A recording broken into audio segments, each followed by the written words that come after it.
One of the things I've enjoyed about being part of this year's LEAP program is meeting the ambassadors, the candidates from all the other countries. And even though we all have different accents and languages and colloquialisms, we all have a lot of commonality in Mensa. And everything that we've talked about is something that we're all concerned about, that we're all sharing about. Richard's presentation about succession, or passing the baton from one person to the next, is something near and dear to my heart, because I've held a lot of different jobs within Mensa. I was a president, I had to pick it up from the preceding president. I was an editor, I had to pick it up from the previous editor. And Richard is drawing from a wealth of experience both in real business life and also from Australian Mensa. He's worn many hats in Australian Mensa, and I believe he's going to wear more. So it's important to him being on either one side of the baton or the other. And with that, Richard, would you like to share with us your experiences? Thanks, Ziggy. Thank you all for coming. This is the sixth presentation at this AG from the LEAP program. Now, the LEAP program, Leadership Exchange Ambassador program, is conducted globally from here, essentially. And people like me from other countries are here to participate and share, and also to gain that sharing of knowledge from other people here. Because we as a global group of people are far bigger, far more powerful, all these sort of things, than we realise. That if you know the Gestalt, there's some of the overall power that we have is greater than the sum of our individual power. I believe in that. I've seen that happen so much, as Ziggy said, in the business world and in Mensa. Now, the Leadership Exchange Ambassador program is it's actually an ideal example of what I'm here for today in terms of succession planning and leadership development. In this case, we can actually develop our global leadership rather than just little piecemeal stuff at the local level. The number of people that join Mensa is phenomenal over time. But how many of them are here? How many of them have turned up to any sort of function or event that you've had around the place? Things that you do well, things you don't do so well. We're not particularly active. But that's also not unusual, because most organisations have something like a less than 10% turn-up rate to anything. Now, I can speak in terms of scenarios, and the people that I might talk about, I have their permission. I even have their permission to use names, which I probably won't. But I have a friend that I've known since the age of 12, and she's a Justice of the Peace. She also has incredible heart problems, is confined to a motorised chair, but she has never lost her passion for doing things, for getting people to work together, and she has actually built up a network of Justices of the Peace in her local area. And she works out of a unit where the ambulance turns up every so often and takes her off. Now, she knows that at some point she will no longer be with us. But she has invested in the people, those Justices of the Peace, those bits of her vision that they can take, so that when she's gone, there is nothing of her that won't have been duplicated. And that's a real-life example. That's a person that's actually thinking of it. My own experience in Mensa, let's say, as opposed to, say, the business world, is that I was once a State Secretary, which is your equivalent of an RBC. That came about because two people who had held that role prior to my coming had actually left Mensa entirely in very, very not so nice circumstances and attitudes. Their agenda wasn't the Mensa agenda, it was their own. So two people had gone, hadn't completed terms. There was no way of contacting them back to extract any knowledge or experience from their heads. And I made the mistake of asking someone what's happening in this role. The problem is I just demonstrated that I had an interest in the role. Not in doing it, but I had an interest, and that was enough to give me the role. Needless to say, there was nothing transferred to me, there was no assessment of skills, I really had nothing to offer. I had no idea of what was a reasonable expectation of the organisation and of the people in my particular state. So as you can guess, I did a major hash. People have already heard this. It gets really, I can get very maudlin, but I did talk about this at our opening ceremony a few days ago. Needless to say, I did burn out, as Ziggy has just demonstrated in his presentation before mine, talking about volunteer burnout. I suffered from that to the point where I eventually lapsed from my membership, and really, I was interested, in what was going on. But there are actually two people who are here, not in this room, unfortunately, that were going to be. They don't know that I know what they did, but they actually actively sought me out. And an example of what Ziggy suggested in his presentation. What I see is the application parable of the lost sheep, where the shepherd goes and finds the lost sheep and carries it back. And that's what these people have effectively done with me. Now, okay, I'm back in the organisation. I've got a state secretary who's very committed, long-term, actually done 8 years in the role, who has, over the last few years, transferred small jobs. I'm going overseas. I can't do this, in this case, say membership list management. Can you do it for me while I'm away? Well, I've done it for 2 years since. And the next time she's overseas is, I've got this little job, I haven't got it finished in time, can you do it for me while I'm away? I'm still doing it. And layer by layer, this knowledge, this experience has been transferred into this head, and is part of my own passion for Mensa within my own state. To the point that, as of yesterday, I am again the State Secretary. But this time, on a different basis. Before I had nothing to lean on, nothing to make it work, and I can't say that I was overly committed. This time, I have the knowledge, it's my fault if I don't do it right. And I deeply appreciate that investment. In terms of other people, while I've been preparing this or being ready to come to the AG here, there was a person whose name I do not remember who put out a plea through the American Mensa site because he'd been an editor, I believe, editorial and other things. He had somebody who had committed to gaining those skills and learning, but that person just, for unknown reasons, up it went. And again, left Mensa. So the cry went out. The point is, how do we get the knowledge from one person's head to another, the experience from one person to another? And this takes a careful way of thinking. In terms of leadership thinking, we do need to be aware of what we've got, what's coming in the door, or who's coming in. But let's say who's coming in the door rather than what they've got to offer. Okay?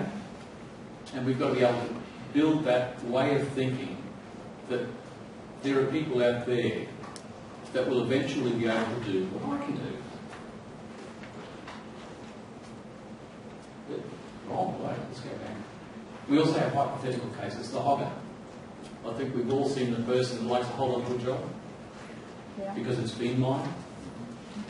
I do it the best. There is nobody else that can do it. The reason there is nobody else that can do it is that that knowledge and those skills have not been transferred. Because that way of thinking isn't there.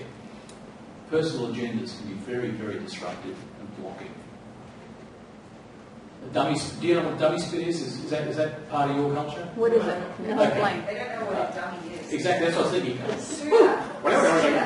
That was well done. That was well done. Can I throw that back? Okay. Right here, right here. Sorry. I should have put it in my book. It works. The dummy spit, a baby. A baby, I think you might call it a pacifier. Okay. Okay. You've got the pacifier in your mouth, and you get to the point where you're so aggravated and so charged up. The dummy spit. I'm going to. Okay? Burnout. So we need to think in terms of continuity. What comes after me? What have I come after? The fact that we are in a continuum, we hear the word continuity in so many different fields. In this case, I'm thinking in terms more of the knowledge and experience and how to get that to people. I believe that's in your head, but I'm thinking in terms of succession consciousness. Okay, succession is what occurs when one person vacates a role and another person takes it up. Simple as that. The fact that someone ends in a job, someone becomes that person. Now, succession planning, or what I prefer to call succession management, is how we get to address that. What do we document? What matters? And who's going to learn it? What access do they have to that information? Succession management, but the development of what I call succession culture, a way of thinking, a way to tap into what's out there for me. Where are our successors? We have our different groups within the organisation. We have our new members, and they've got a lot to offer. We do have our non-adult members that we have to think about. They're not given these roles or allowed to necessarily participate, but how do we hang on to those people and develop them into the people we want? They are our leaders of tomorrow. In Australia, we have 30% under 18, and 50% of our membership of growth of last year was under 18. In my state, over the last few months, I'd say 60% under 12. What? Say that again? 60% under 12 new members. Really? Yeah. Wow. What are we doing for these people? You know, and where are we getting the skills to handle this? You know, we do have gifted children coordinators, but are we really doing enough? These are the people we've got to think in terms of how do we keep them, how do we tap them, how do we grow them? The young adults, as Rosemary's been presenting today. What is a young adult? Yeah, the not so young adults perhaps. We also have intergenerational issues or things that we need to address at that level. Rosemary's touched on the fact that the language I speak is not necessarily the language she speaks. And the things that I think she needs to know is she doesn't have any use for them, whatever.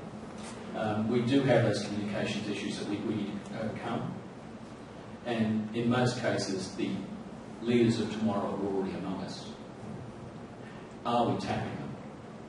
So there's the what we want, the we-they mentality. We have it everywhere. We have tribalism everywhere.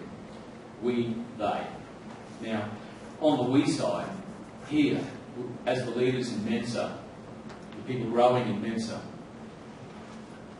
we have wonderful vision for what we want to do in terms of fostering intelligence, in terms of applying intelligence, discovering it, doing things with it. We're looking for ahead. This topic is about smooth transitions in leadership and support, the cohesive management of the delivery of member services, and the big question on that is how did we, on a we-they thinking, how did we become the people that wanted those things?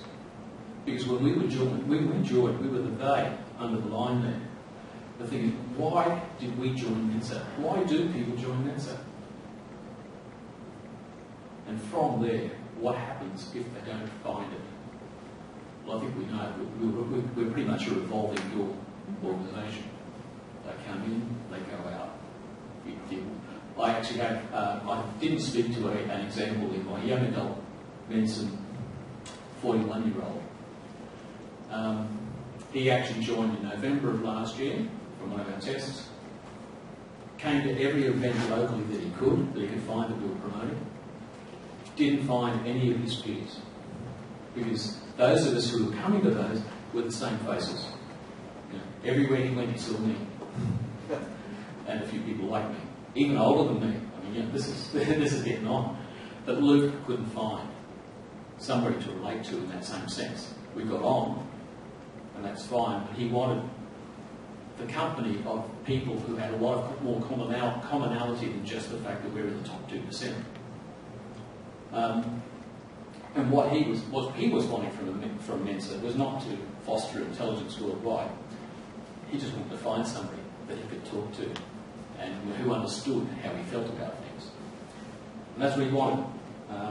He's actually building that within Mensa now, which is good. And my bottom line question there is, don't we and they all comprise the same Mensa? We do. We are all part of that one august body. Succession consciousness, if we dare think that we can actually develop this, starts with our recruitment of people. Where do they come from? As I said, there's already the question of why they come. You know, beyond curiosity, beyond, hey, proving I can pass a test. We need to welcome them, we need to include them, we need to inform them. They need to know what Mensa is about. You know, how many people come in because they've heard an advertisement that Mensa fosters intelligence? What does that mean to anybody out in the other world? In the non-Mensa world, is that another planet? I don't know. But they don't have that information. How do we nurture and encourage these people? One thing people, if you want to change something, one of the basic fundamental, I work on a change management model that's fairly well known, but the core of it works on the development, firstly, of awareness that people need to know there's change coming. The same for these people joining Mensa or growing in Mensa. They need to have information. They're not going to change if they don't have information. They need to be aware of things. They need to be aware of where they fit. And with that awareness builds desire. Desire for a change. Desire for growth. And that builds onto knowledge, which would be the next phase. What I'm calling the bigger picture there. What is Mensa? Beyond just a little social group, you know, or a group that goes skating on the weekend. Things like that. And where do they fit in? Somewhere we find a volunteer. A leader rises, a volunteer materialises somewhere because somebody wants to make a change. Luke wanted to make a change. He came to me, we had a chat about what he wanted to do, why he wanted to do it, why the way we do it, the we, doesn't fit with the way they want to do it. He came to me and was talking about promoting events on Facebook, and I went, oh, okay, yeah, this is cool. You know, most people don't bother with Facebook for that sort of thing, do they? Yeah, well, Luke demonstrated to me they could. He actually created an event for us just over a month ago, which turned out to be a very family-friendly event. Ice skating. You know, we can actually ice skate in Australia, but it's inside, over the top of the great refrigeration thing, and probably the same way as you generate your ice hockey rinks. You know, and I haven't done it for 30 years. But this is the most successful event we've had in our state for I don't know how many years. We had people coming from the age, Mensa members, our youngest one at the time, the newest one, 13 years old, all the way to a 63-year-old. And we had a ball. We really did. There was a different way of promoting things. The empowerment of this volunteer. He now knows he can create an event with us. He can invite people from outside. He has permission. I told him about the way we do this sort of thing. So we agree. We have an agreement where he will use his Facebook event building. I will use our website advertising system. And the interesting thing is that we both in our two systems had exactly the same number of registrants, and only one of them was an overlap. And we had 100% turn up, which, you know, we don't do that. So Luke is learning that he can be a leader, that he can do these things. He's actually allowed to do something, you know, and I think that's a big thing. He's a master's student in astronomy. As I said, he's 41 years old. And he does things on the weekend. He goes camping. He organises camps out there. He's saying, can I have non-Mensans there? I think, yeah, it's a non-Mensan event in the first place. You can have us there if you want. It's good. So the paradigm is changing.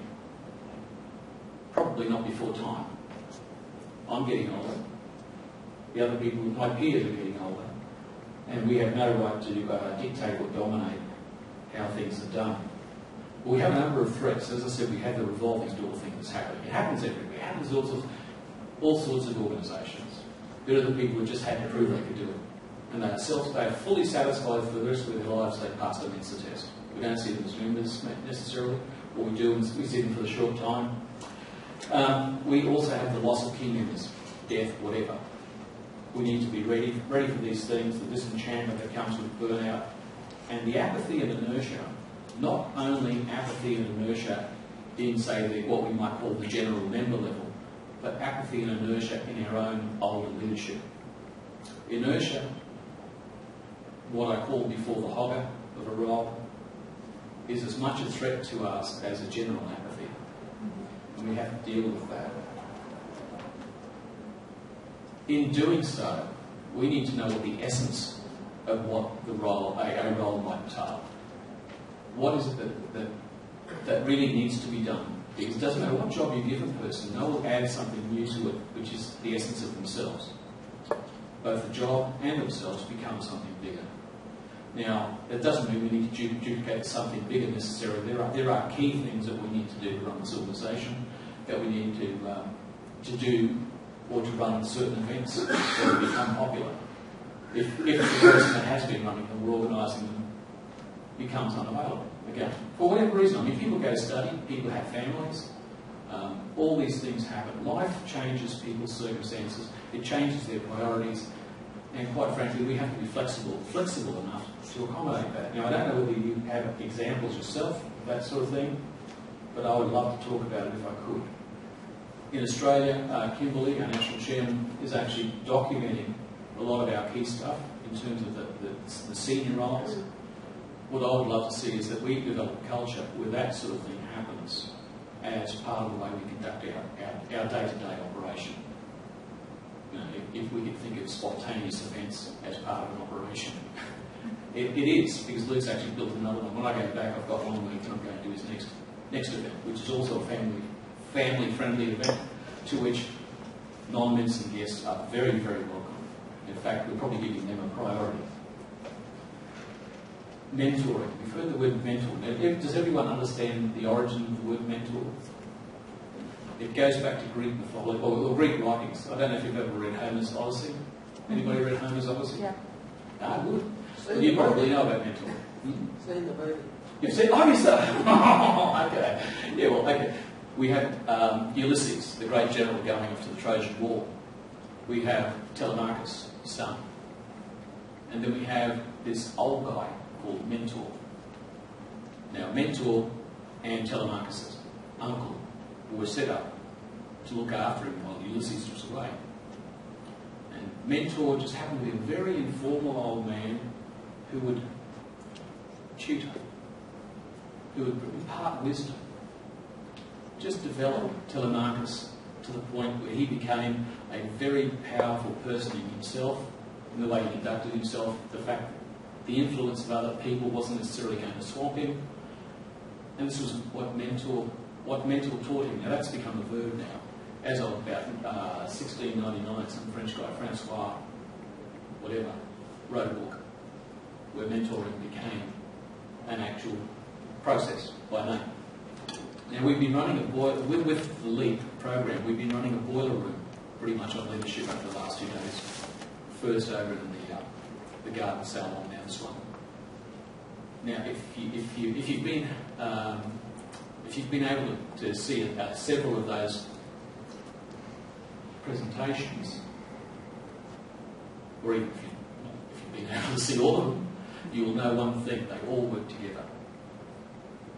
Fernand did one on EQ, where we had his coming out about being a sociopath. As opposed to the IQ. Do we have that EQ? We have a man over there who has deliberately developed himself to simulate emotion. Isn't that awesome? A Vulcan that can actually look like he's feeling something. When we do this, it's not one big chunk where we go in with it's not. It's what Ziggy talked about, the M&Ms. It's the candy bite-sized stuff that we can do. This makes a change. You know, if you accumulate enough M&Ms, you can make a big change to yourself. But we won't go there. The thing is to build on the positives. Some of the stuff you try with people, some of the stuff you try with events, particularly with people, because we're all volatile, we all have our own individual agenda. Not everything's going to work, but things do work. You can build on that. From that comes enthusiasm. You build enthusiasm by working with the positive things, the things that make things grow, and as enthusiasm builds, you get momentum. So where to from here?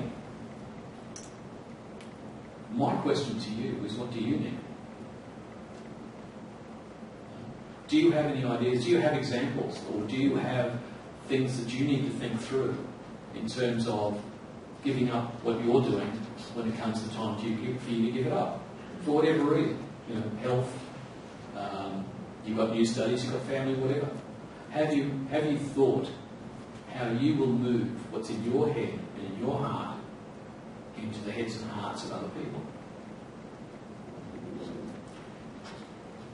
What do you have? What is it that makes you valuable to Mensa in terms of leadership? Now, if those things that you have, that you know are of value, can you find them in the people around you? When the person walks in the door for the first time and you welcome them, can you do a quick assessment of the person and just say, this is a leader? Sometimes you can. I know you're shaking your head, Ziggy, but it's fine. You can't do it all. No, I agree. You can't do it all the time. But with Luke, there was something about the fire in his eyes. Now, I've put it to Kimberly at one point another in writing that I had this guy and that I saw him as a future state secretary and probably a national chairman. Okay? I've shared that with him. I've shown him a copy of what I wrote without his permission. And it didn't flinch. Because he said, yeah, you're right, I can do those things. So these people are out there. They're already, as I said in one of the other slides, they're already among us. And the leader will rise, the old gladiator thing. So what can you share? Just think about what can you share. What can you share of yourself that will make a difference to somebody else for the benefit of us all? For the benefit of yourself even. As I've said already in my introduction and through the course of my presentation, the LEAP people in this room as a team over the last 2 days have run what I would call a boiler room, a leadership boiler room in our 2 rooms that we've used for the impartation of knowledge that we have shared, the experiences we have passed on to other people, in the hopes that somehow we inspire the leadership growth of this organisation. We need quality leadership. We have quality leadership. We just need to keep that running in a way that we impart it for the future of Mensa. Now, as a leader, I'm an old guy. I have things to say. I've been able to bore you to death, perhaps, I don't know, bludgeoned by words. But I'm not going to be here all the time. We need new leaders. We need new people that can do the things that this organisation needs done. And not just for people like us, as in my generation, but for the new people and the new needs. The fact that the language that I don't speak, we need to tap into that. We need to develop those people so that the leaders of the next layer, in terms of senior leadership of this organisation, have that quality, that passion, that insight to lead this organisation. And I'll leave that with you. Okay. Thank you, Richard.